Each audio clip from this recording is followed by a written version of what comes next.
Title of our devotion today is Wash Feet Humbly and You'll Be Great.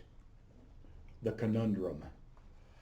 The greatest among you will be your servant, Jesus said, for whoever exalts himself will be humbled, and whoever humbles himself will be exalted.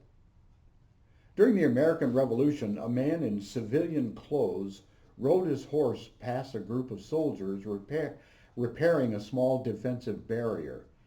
As the men worked, the man in the saddle was shouting instructions, but making no attempt to help them.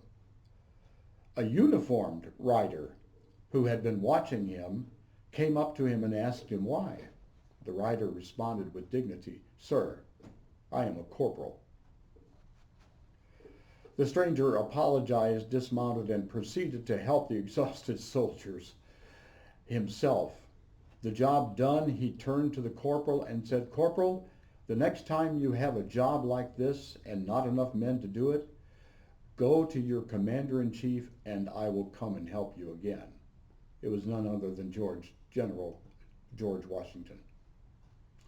In the scriptures, we're alerted that false teachers and would-be leaders are so concerned that they go unnoticed and acknowledged as leaders because they often stay aloof from the work of ministry to others.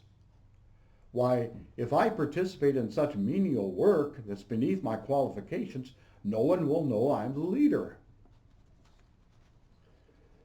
Such is the exact opposite of the attitude of Jesus, the incarnate Son of God.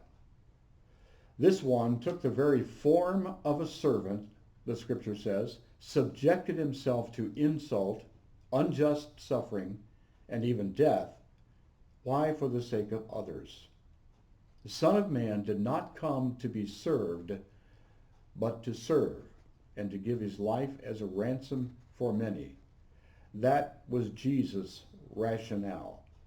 He said at Luke 22:27, "I am among you as one who serves." And Mark 9:35 records Jesus saying, "Anyone who wants to be first must be the very last and the servant of all." T. Pearson wrote, "The supreme test of service is this question: for whom am I doing this?" Sadly, much of what we call service to Christ is not such at all. Pride is very unbecoming as a Christian. So pride's first cousin is fake humility. The prime minister at the time of Israel, Golda Meir, once said to an upstart who was feigning humility, she said, "Don't be so humble, you're not that great." I always love that quote. Jesus washed other people's feet. Jesus is the greatest servant of all. Two more quotes. Francis Bacon said, "A bad man is even worse when he pretends to be a saint." Let's not do that.